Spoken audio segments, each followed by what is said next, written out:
Hi అండి, ఈరోజు all vegetables వేసి కర్రీ చేసుకుందాం. బ్రింజల్, పొటాటో, అలాగే cluster beans, carrot,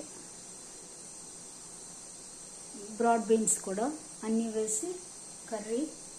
first water పెట్టి సాల్ట్ వేసి ముందు beans, cluster beans, broad beans first boil చేసుకోవాలి.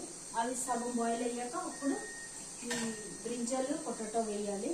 ఫస్ట్ అయితే ఇది బాయిల్ అవ్వాలి. ఈలోపు మనం ఇలాగా చింతపండు పులుసు, అదే టామరిన్ జ్యూస్, అలాగే green chilli, garlic, ginger, salt mix చేసుకోవాలి. మిక్స్ చేసి పెట్టుకోవాలి. ఇప్పుడు చిక్కుడుకాయ బీన్స్ ఉడికిపోయాయి. ఇప్పుడు ఇందులో బ్రింజల్, పొటాటో వేసుకోవాలి. వేసి అవి కూడా బాగా ఉడికించాలి.